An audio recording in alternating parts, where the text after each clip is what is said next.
श्री स्वामी समर्थ। आज मी एक तुम्हाला सुंदर बोधकथा सांगणार आहे। एका माणसाने नारद मुनींना विचारले, माझ्या भाग्यात किती धन आहे? नारद मुनी म्हणाले, विष्णू भगवंतांना विचारून उद्या सांगतो। दुसऱ्या दिवशी नारद मुनी म्हणाले, तुमच्या भाग्यात दररोज फक्त 1 रुपया आहे। तो माणूस खूप आनंदी झाला। त्याच्या गरजा त्या 1 रुपयातच पूर्ण होत असत। एके दिवशी त्याचा मित्र म्हणाला, मी तुझे साधे जीवन आणि आनंद पाहून खूप प्रभावित झालो आहे।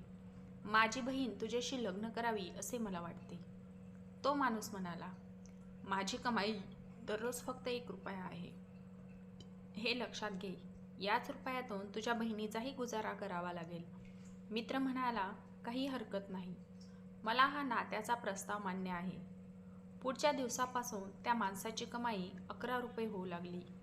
त्याने नारद मुनींना विचारले, हे मुनींद्रा, माझ्या भाग्यात 1 रुपयाच लिहिलेला आहे, मग 11 रुपये का मिळत आहेत?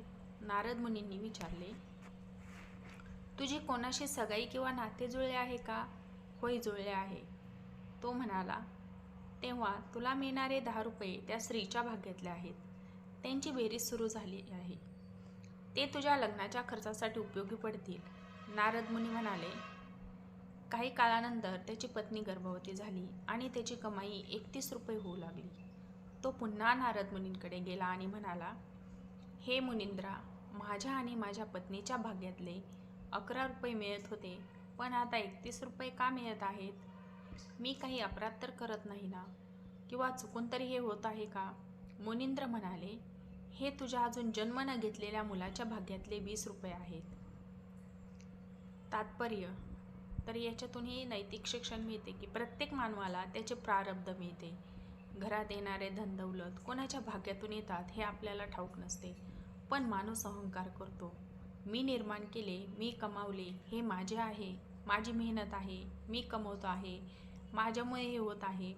परंतु खरोखर आपण कोणाच्या भाग्यातले अन्न खातो आहोत हे कळत नाही। म्हणून स्वतःच्या यशावर कधीही अहंकार करू नये।